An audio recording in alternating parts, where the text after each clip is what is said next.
방금 고백했던 문장 잊지 마시고 우리 함께 천국 가는 그날까지 복음의 비친 자로 살아가는 저와 여러분 되기를 주님의 이름으로 축복드립니다. 네. 여러분, 우리 한국교회는요, 초기에 어떻습니까? 미국의 선교사님들에게 복음의 빛을 많이 줬습니다. 조선에 복음을 들고 왔던 토마스 선교사가요, 목배임을 당했고요, 또한 그의 시신이 토막내어 먹혔다는 소문 때문에 우리나라 사람들이요, 어떤 오해를 받았냐면 식인종으로 그렇게 오해를 받기도 했습니다. 그런데 그런 소문에도 불구하고요, 언더우드와 아펜젤러가 자신이 받은 이 복음의 빛을 갚기 위해서 조선에 왔기 때문에 오늘날 지금까지 우리 한국교회가 존재하는 줄 믿습니다. 그리고 한국에 오신 수많은 선교사님들, 이 자신이 받은 이 복음의 빛을 갚으려 우리나라에 들어왔기에 이 복음의 빛을 이어받은 수많은 믿음의 선배들이 있었기에, 또는 지금 연로하신 우리 은퇴하신 장로님 권사님들이 있었기에 한국교회가 존재하고요, 또 우리 부곡교회가 지금까지 존재하고 또한 성장해 왔는 줄 믿습니다. 네, 앞으로 여러분들이 통해서 또 우리 부곡교회가 더 성장하게 될 줄 믿습니다. 네. 여러분, 우리가 살아가다 보면 이런 사람들이 있잖아요. 어떤 사람들이 있냐면요, 어떤 사람은 늘 어떤 무엇인가를 늘 받으려고 하는 채권자 의식을 가지고 살아가는 사람들이 있습니다. 그에 반면에 어떠한 사람은요, 이와는 반대로 늘 어떤 것을 내가 주고 싶어하는 채무자 의식을 가지고 살아가는 사람들이 있다는 것입니다.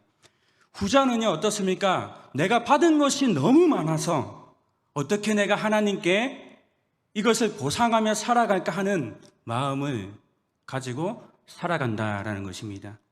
사실상 우리의 삶 자체를 놓고 보잖아요. 놓고 보면 하나님께서 허락을 하셔서 우리가 이 땅에 태어난 것이 아닙니까?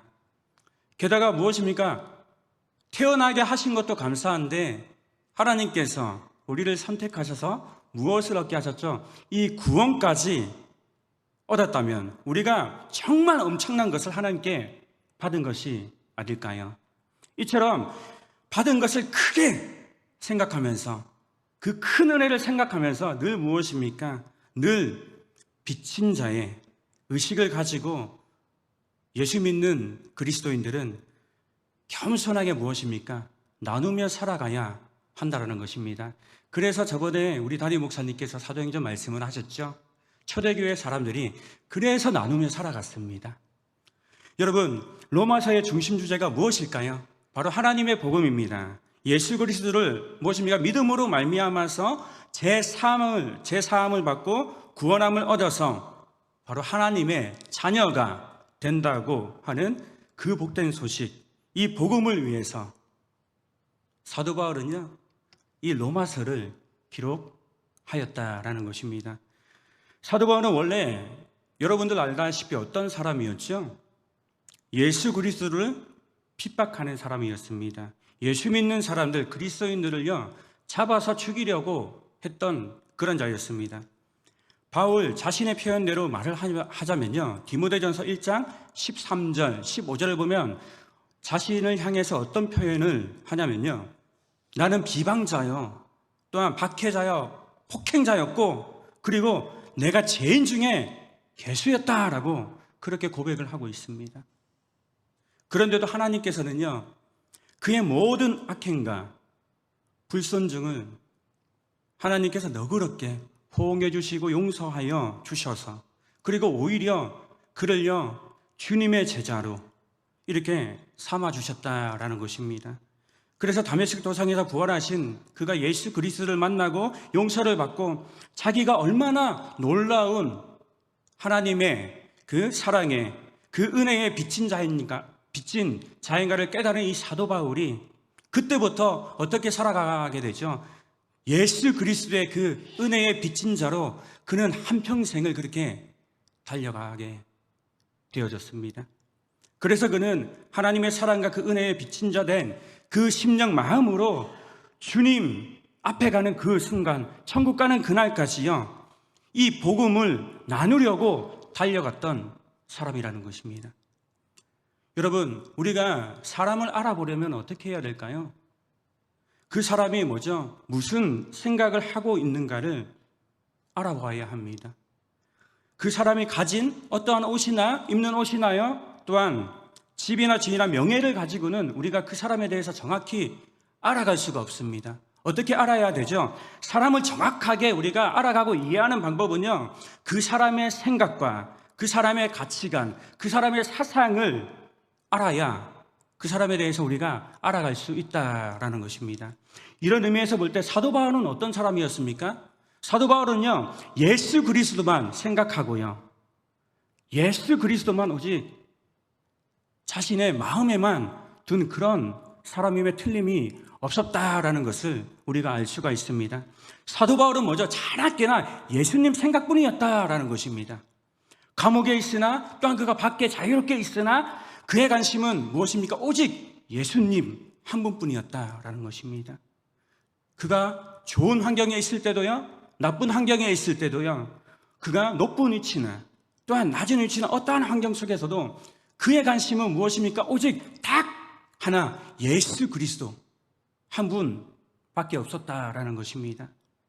그래서 그가 이런 고백을 할 수 있었습니다. 어떤 고백이냐면, 살아도 주를 위해, 죽어도 주를 위해, 무엇을 내가 먹으나 또한 굶으나 주를 위하여 나는 살아갑니다라는 이런 놀라운 고백을 그가 자신 있게 당당하게 할 수 있었다라는 것입니다. 지금 이 시간 여러분들을, 지금 이 시간 지배하고 있는 생각, 그 생각들이 무엇입니까? 여러분들이요, 하루 중에 제일 많이 여러분들이 생각하는 것이 무엇입니까? 사도 바울의 생각과 또한 그의 몸과 피는요, 그 속에는요, 어떠한 것이 있었냐면 예수님으로부터 가득 차 있었던 사람이었다라는 것입니다. 그렇기 때문에 무엇입니까? 그를 툭 치기만 하면 그의 입에서 복음, 예수님 이야기만 나오는 그런 사람이었다라는 것입니다. 사도 바울을요, 이렇게 미치게 했고요, 또한 사도 바울을 이렇게 예수님에 대한 생각으로 몰고 간 것은 무엇입니까? 바로 하나님의 복음, 은혜였습니다. 사도 바울은 로마에 있는 성도들에게 이 편지를 쓰면서 문안인사 이전에 먼저 이 복음이 무엇인가를 설명을 하였습니다. 그 다음 사도 바울은요, 문안인사와 축복을 교환하면서요, 감사의 말을 오늘 본문에 보니까 그렇게 전하고 있습니다. 오늘 본문 8절 말씀 우리 한번 읽어보겠습니다. 시작. 먼저 내가 예수 그리스도로 말미암아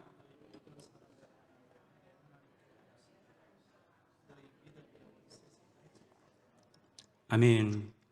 여러분 보니까 무엇이라고 말씀을 하는 것입니까? 약간 과장해서 말을 하자면요, 복음이 전파된 곳 어디서나, 네, 바로 로마에 있는 그리스도인들이 있다는 그 소식이 전파되었다라는 것입니다. 그리고 이 사도 바울은요, 이 로마의 그리스도인들이요, 이 수도에서 뿐만 아니라 제국 전역에서요, 그 믿는 사람들이 신실하다는 그 명성을 얻은 것에 대해서 개인적으로 무엇입니까? 찬사와 또한 감사를 표하고요, 그들을 인정하고 있는 것입니다. 여러분, 누구나 사람은요, 어떻습니까? 인정받기를 원하지 않습니까?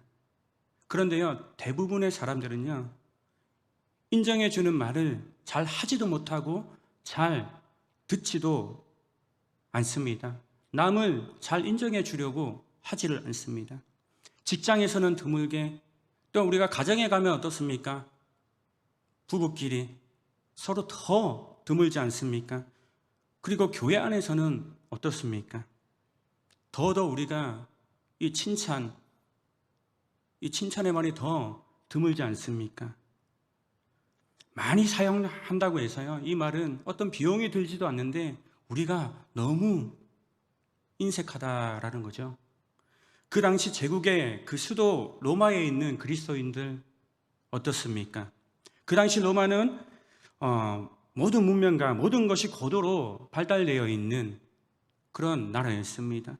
그런 곳이었습니다. 그러나 그리스도인들은요, 그 문명의 혜택을 누릴 수는 있지만요, 그들은 항상 그 핍박과 박해 속에서 무엇입니까? 자신의 목숨을 걸고 이 신앙을 지켜내야 했다라는 것입니다. 이러한 두려움과 또한 언제라도 근심과 걱정 속에 빠질 수 있는 그런 사람들에게 이 칭찬과 감사의 말이 얼마나 위로가 될까요? 이렇게 이야기하는 것이죠. 사도 바울이요. 성도님들, 정말 여러분들 잘하고 있습니다. 지금처럼 여러분들 계속 하세요. 계속 지켜나가세요. 여러분들이 하는 일이요, 세상에 널리 퍼질 것입니다. 영원히 그것들이 지속되어질 것입니다. 영원히 여러분들의 선한 영향력이 계속해서 퍼져나갈 것입니다. 이 나라를 변화시켜 나아가고 온 지역을 변화시켜 나아갈 것입니다. 라고 이렇게 인정해 주면서 감사를 표하고 위로해 주고 있는 것입니다. 이처럼 오늘날을 살아가는 저와 여러분들에게도요, 이런 칭찬과 감사가 너무나도 필요하지 않는 시대입니까? 이러한 말들이 오늘날 교회에서 우리가 서로 간에 해야 될 말이 아닐까요? 로마서가 쓰여질 그 당시에 이들은 어떻습니까? 이들은 수많은 무리가 아니었습니다. 소수의 무리였습니다. 유명하지도 않는 무명의 사람들이었습니다. 그렇다고 어떤 사회적인 그런 영향력을 끼칠 수 있는 그런 신분에 있는 그런 높은 위치에 있는 사람도 아니었습니다. 그런데 이러한 사람들이요, 너무나도 지극히 평범한 사람들이요, 세계의 중심인 로마를요, 세계의 수도인 로마를, 모든 길이 그 당시에 다 로마로 통한다는 그 로마를요, 점차 소수의 믿는 사람들이 변화시켜 나아갔다라는 것입니다. 이 로마에 선한 영향력을 끼치며 살아갔다는 것입니다. 어떠한 소문이 나게 했다는 것입니까? 예수 그리스도에 대한 믿음입니다. 그것을 생각하면 사도 바울이요, 그 소식을 듣고 너무나도 가슴이 벅찬다는 것입니다.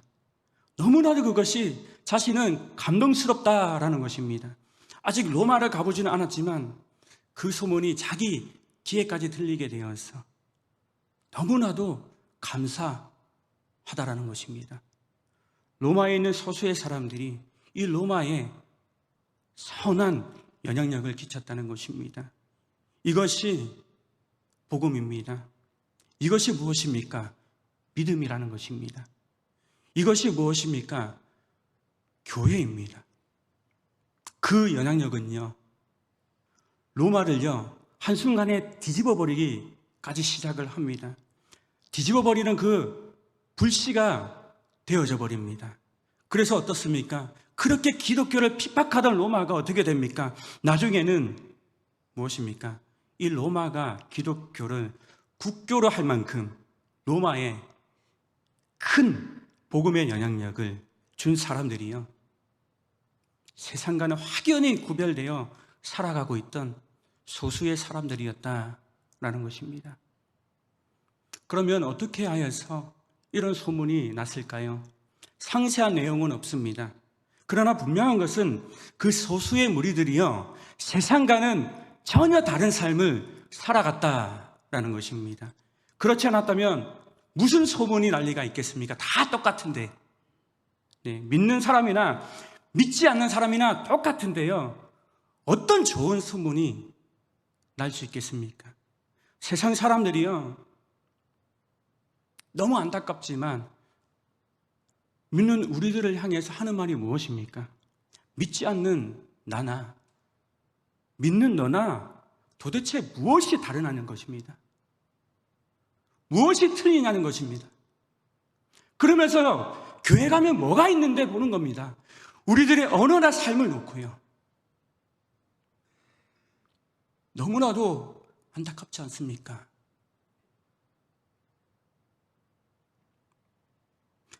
다 상식적이고 세상과 똑같이요, 합리적이고 지성적이고 다 똑같이 그렇게 구별됨 없이 살아가면요, 세상에 어떠한 선한 영향력도 주며 살아갈 수 없다라는 것입니다. 그러나 정말 진실된, 정말 자발적인 순종된 그 믿음으로 살아갈 때요, 그 상 가운데 복음의 기적이 일어나서 로마가 기독교를 굳구려 할 만큼 그렇게 로마가 이 복음으로 뒤집어졌듯이 오늘날 우리나라도요, 우리의 그 믿음을 통해서, 선한 영향력을 통해서 우리나라 또한 믿는 우리들로 하여금 우리나라가 그렇게 기독교를 국교로 여기며 나아갈 만큼 뒤집어질 줄 믿습니다. 그렇게 되는 주역줄이 저와 여러분들이 되기를 주님의 이름으로 간절히 소원합니다. 교회가 커서 세상 사람들이 충격을 받는 것이 아닙니다. 삶의 그 질이 틀려서 세상 사람들이 충격을 받는 것입니다. 어떤 공로를 쌓는다고 해서 구별되는 것이 아니죠. 이들의 믿음이 전파된 것은요, 당시 타락할 대로 타락한 정치, 경제, 사회, 그 문화의 중심지에서 박해와 그 엄청난 불이익을 당하면서도 그것을 묵묵히 인내하며 거룩한 삶을, 그것을 추구하는 성도들이, 그 모습들이요, 성도들의 모습들이 많은 사람들의 눈에 띄게 되었다라는 것입니다. 그래서 그 소문들이 빠르게 퍼져 나갔을 것입니다. 오늘날 우리는 지식이면 지식, 과학이면 과학, 너무나 발달된 그런 문명 가운데 우리가 편리하게 살아가고 있습니다. 그러나 이 믿음을, 이 복음을 지켜내며 살아간다는 것이 너무나도 어려운 시대에 살아가고 있다는 것입니다. 심지어 교회 안도 점점 세속화 되어가고 있습니다. 생명의 위협을 받지 않지만요, 우리가 여러 가지 문제로 인하여서 정말 신앙을 지켜내기 힘든 시대 가운데, 또한 예수를 믿는다는 것이 마치 너무나도 부끄러운 그런 현실 가운데, 시대 가운데 우리가 살아가고 있습니다.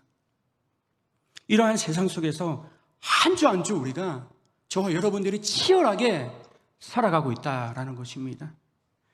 누군가에게 우리 늘 평가받고요, 누군가에게 늘 판단받으며 또한 비판받으며 한 주 한 주를 우리가 그렇게 치열하게 살아왔을 것입니다.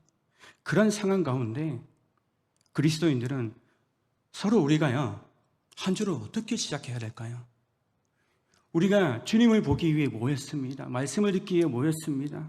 서로 뒤에서 수근수근 거리는 것이 아니라요, 서로 칭찬과 감사함으로 우리가 그렇게 모여서, 주일에 모여서 말씀을 듣고 그렇게 서로를 위로하며 시작해야 되지 않겠습니까?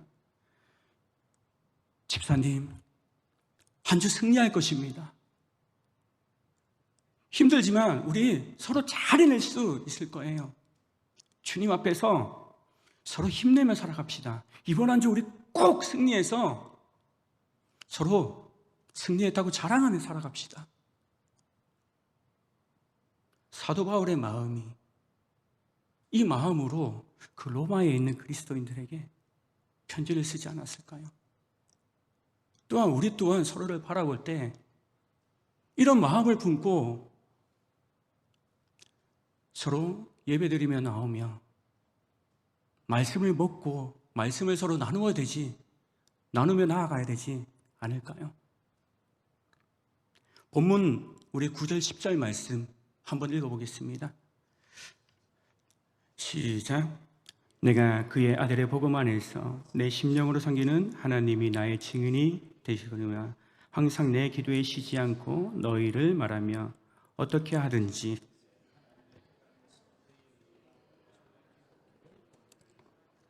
아멘. 말씀을 보니까 어떻습니까? 사도 바울은요, 이 말씀 전파와 더불어 뭐가 있었다는 거죠? 기도가 있었다라는 것입니다. 사도 바울은 그들 대부분이 그 로마에 있는 그들 대부분을요 알지는 못하지만요, 그럼에도 불구하고 항상 로마에 있는 성도들을 위해서 만나보지도 않았지만 항상 기도하고 있었다라는 것입니다. 그들을 항상 쉬지 않고 기도하고 있다는 사실과 또한 뭐죠? 그들에게 가고 싶다, 그 애쓰고자 하는 마음이, 보고 싶다 하는 마음이 있었다라는 것이죠. 그리고 그런 자신의 말에 뭐죠? 하나님을 당당하게 증인으로 세우며 말씀을 하고 있는 것입니다. 로마 교회를 방문하여서 로마에 있는 그리스도인들과 교제하기를 간절히 원하는 사도 바울의 그 마음이 이 본문에 잘 녹아들어 있지 않습니까? 기도할 때마다 누군가를 잊지 않고 기도한다는 것은 어떻습니까? 그 사람이 너무나도 내게 특별하다라는 것이죠. 사랑하면 어떻게 됩니까? 그 사람이 특별하게 되어 있습니다. 사랑하면 뭐죠? 그 사람을 위해서 우리가 기도할 수 있게 되어 있습니다. 그럼 우리가 왜 기도하지 않을까요? 서로를 위해서요. 사랑하지 않기 때문입니다. 사랑하지 않으니까 생각도 안 나는 것입니다. 사랑하면요, 어떻습니까? 그 사람을 생각하게 되고요, 기도할 때 생각나니까 그 사람을 위해서 우리가 기도하게 된다라는 것입니다. 마음은 있는데 뭐죠? 사랑이 없기 때문에 우리가 서로 기도하지 못하는 것입니다. 원수라도 이름 부르고 기도하게 되면 어떻게 됩니까? 그 사람을 사랑하는 마음이 우리 마음속에 점차 생기게 되는 것입니다. 그 사람이 내 마음속에 있게 되는 것입니다. 그것이 뭐죠? 기도의 능력이자 기도의 힘이라는 것입니다. 여러분 믿으십니까? 사도 바울은 본일이 없는 로마의 성도들이 항상 마음속에 있었다는 것입니다. 그렇기 때문에 그는 그들을 만나고 싶어 했고 로마에 가고 싶어 했습니다. 그래서 그는 날마다 로마에 있는 성도들을 위해서 기도했다고 하나님을 증인으로 세우면서 자신 있게 고백하고 있는 것입니다. 이것은 내 심령으로 섬기는 하나님이 내 마음을, 내 고백을 증거한다고 그렇게 당당하게 고백하는 것입니다. 여러분들도 내가 누군가를 정말 사랑하는 마음을 갖고 진실되게 기도한다고 하나님을 감히 증인으로 세우며 이렇게 당당하게 고백할 수 있겠습니까? 저는 그렇게 당당하게 고백할 수가 없습니다.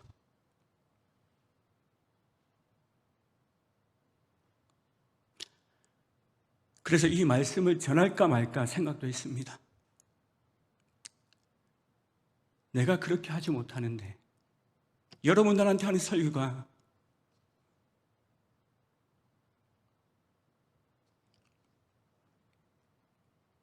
이게 웅변이지 설교인가? 시험이 들었습니다.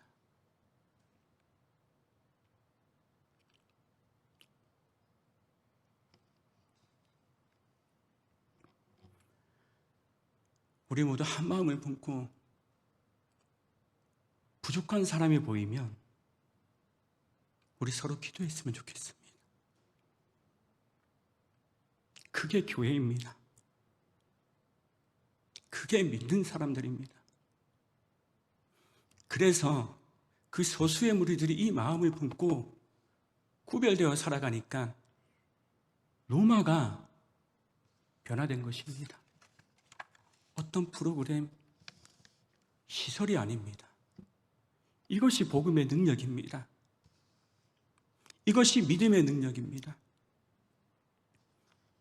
사도 바울은요, 이 서신 안에 뭐라고 말을 하냐면 자신을 빚진 자라고 소개하면서 고백을 합니다. 본문 14절 말씀 제가 읽어드리겠습니다. 헬라인이나 야만인이나 지혜 있는 자나 어리석은 자에게 내가 다 빚진 자라. 여러분, 빚에는요 여러 종류가 있죠. 첫 번째는 은행이나 어떠한 한 사람으로부터 돈을 빌리는 것이죠. 사도 바울이 진 빚은요, 이와는 너무나도 다른 것입니다. 어떠한 사람이 나에게 돈을 맡기면서 다른 사람에게 전해주라고 이렇게 부탁을 합니다. 그럼 나는 어떻습니까? 돈을 전해주라고 한 사람한테도 빚진 자입니다. 또한 이 돈을 전해주어야 할 사람에게도 빚진 자입니다. 쉽게 말씀드리자면요, 나는 뭐죠? 예수 그리스도로부터 복음을 받은 사람입니다. 그러므로 뭐죠? 예수님께서 분명히 하신 말씀이 있어요. 온 천하에 다니며 만민에게 복음을 전파하라고, 그렇게 해서 우리에게 복음을 맡겼습니다. 그럼 뭐죠?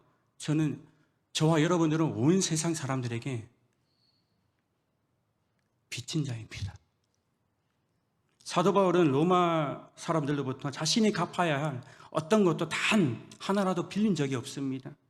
그런데도 그는 헬라인이나 야만인이나 지혜 있는 자나 어리석은 자에게도 내가 다 빚진 자다, 세상 모든 사람들에게 내가 다 빚진 자다, 여러분들에게도 빚진 자입니다 라고 이렇게 고백을 하고 있는 것입니다. 그게 뭘까요? 예수님 때문이었습니다. 사도 바울은 예수님께 도저히 사람으로서 감당할 수 없는 많은 빚을 지며 졌기 때문입니다. 어떠한 빚이죠? 영원히 멸망할 수밖에 없는, 죽을 수밖에 없는 자신을 살리셨고, 또 그에게 하나님 나라의 가장 중요한 것을 맡겼다는 것이죠. 우리도 마찬가지입니다. 저와 여러분들 역시 세상에 큰 빚을 지고 살아가는 사람들입니다. 마가복음 16장 15절에 이런 말씀이 있습니다.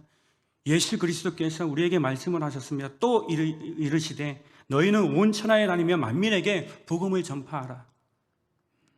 예수님께서 말씀하셨습니다. 목사가 말을 하는 게 아닙니다. 이거는 예수님께서 말씀하실 것입니다. 주님의 제자된 저와 여러분들에게. 그래서 뭐죠? 우리는요, 이 빚을 갚으려고 노력해야 될 사람들입니다.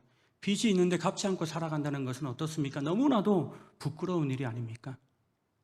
오늘 본문 마지막 15절 말씀, 그러므로 나는 할 수 있는 대로 로마에 있는 너에게도 복음 전하기를 원하노라. 이어서 로마서 1장 6, 7절에 이런 말을 하죠. 너희도 그들 중에서 예수 그리스도의 부르심을 받은 자니라. 로마에서 하나님의 사랑하심을 받고 성도로 부르심을 받은 모든 자에게 하나님 우리 아버지와 주 예수 그리스도로부터 은혜와 평강이 있기를 원하노라. 보다시피 로마 교회는 이미 복음을 듣고 하나님의 사랑하심을 입어요. 예수 그리스도로 성도로 이렇게 부르심을 받은 사람들이었습니다. 이미 예수 그리스도를 믿음으로 구원을 얻는다는 것을 들어서 이 복음의 내용을 들어서 믿고 있는 상태였습니다. 그런데 사도 바울이 무엇입니까? 이들에게 복음 전하기를 원한다라고 15절에 그렇게 이야기를 하고 있습니다. 사도 바울이 이들에게 복음을 전하기를 원한 것은 무엇입니까? 이들이 알고 있는 것 외에 새로운 복음을 전한다는 것이 그런 말이 아닙니다. 사도들의 가르침에 기초하여서 바르고 참된 복음을 전함으로써 그들의 신학을요 더욱더 견고히 나아가겠다는 그런 의지입니다. 로마의 그리스도인들은 로마서를 기록하여 보낼 당시까지도요, 그들은 사도들에게 직접적으로 이 복음의 진리에 대한 가르침을 받지 못한 그런 상태였습니다. 그래서 그들 안에 또한 많은 문제점, 그 문제점을 안고 있었다라는 것입니다. 이것을 또한 로마서를 통해서 읽어나가 보면요, 우리가 알 수가 있습니다. 이 사도 바울이 이 로마서를 기록할 당시 그 교회가 한 20년 정도 되지 않은 교회였을까 생각을 합니다. 그러므로 교회 안에 믿음의 순수성과 이 열정을 잃어버린 사람들도 적지 않았을 것입니다. 그래서 이런 말이 있습니다. 로마서를 읽어나가 보면요, 로마서 13장 14절 말씀에 이렇게 이야기를 합니다. 낮에와 같이 단정히 행하고 방탕하거나 술 취하지 말며 음란하거나 호색하지 말며 다투거나 시기하지 말고 오직 주 예수 그리스도로 옷 입고 정욕을 위하여 육신의 일을 도모하지 말라, 이렇게 말을 합니다. 이처럼 예수를 믿고 교회에 드나들고 있지만은 무엇인가 그 안에 잘못된 사람들이 꽤 있었다라는 것입니다. 오늘날에도 어떻습니까? 역사가 오래된 교회일수록요, 이 복음의 열정이 식어 있고 죽어 있는 교회가 적지 않다는 것을 우리가 볼 수가 있습니다. 예수님의 사랑이 식어버린 교회가 많다라는 것을 우리가 볼 수 있습니다. 겉보기에 너무나도 화려하지만, 너무나도 그것이 아름다워 보이지만 안에서는요, 영적으로 심각한 그 병을 안고 복음의 힘, 능력을 점점 잃어버린 교회들이 많다라는 것입니다. 그게 움직이는 교회인 저와 여러분들이 될 수 있다라는 것입니다. 그리고 영적으로 심각한 병을 앓고 있는 사람들을 보면요, 대부분 예수 믿은 지 오래된 사람들이 많습니다. 그러므로 한편으로 먼저 이 복음 예수 그리스도를 정말로 필요로 하는 사람들은요, 어떻게 보면 교회 밖에보다 교회 안에 더 많이 있을 수 있다라는 것입니다. 예수 그리스도의 그 십자가 앞에 다시 한번 깨어져야 할 사람이요, 교회 밖에 있는 것이 아니라 교회 안에 있고요, 하나님의 사랑 앞에 굳어지고 그 교만한 마음이 정말 녹아져야 할 사람들이요, 어떻게 보면 예수 이름 앞에 내가 죽고 다시 태어날 그 은혜를 받아야 되는 사람들이 교회 밖이 아니라 교회 안에 있다라는 것입니다. 그런 사람들이 저와 여러분들일 수 있다라는 것입니다. 복음 이야기만 하면 교만한 태도로요, 다 알고 있다는 식으로, 십자가 이야기만 나오면 죄를 용서받아야 된다는 말이 나오면요, 다 안다는 식으로요, 복음에 대하여 아무런 감각도 느끼지 못하고, 그런 사람들이 교회 안에 얼마든지 있다는 것입니다. 그런 사람이 바로 나 자신일 수도 있다는 것입니다. 이 복음을 다시 듣고 반복되는 이러한 고질적인 병을 고쳐야 될 사람들이 안타깝지만 교회 밖에도 많지만요, 교회 안에도 정말 너무너무 많다라는 것입니다. 이 로마 교회에만 복음이 필요한 것일까요? 세상 밖에만 이 복음이 필요한 것일까요? 오늘날 모든 교회 여전히 앞으로도요, 이 복음이 너무나도 필요하다는 것이고, 동일하게 움직이는 교회에 된 저와 여러분들에게도요, 이 복음이, 이 말씀이 너무너무 필요하다라는 것입니다. 이 로마에 있는 그리스도인들의 복음을 들어야 했던 것처럼요, 우리 또한 계속해서 이 복음을 들어야 한다는 것입니다. 그리하여서 날마다 복음에 비친 자로서 그 구원의 감격으로 우리가 서로 감사하며 서로 안위함을 얻고 살아가는 저와 여러분들의 삶 가운데 풍성한 열매를 가득 맺어가는 저와 여러분들 되기를 주님의 이름으로 소원합니다.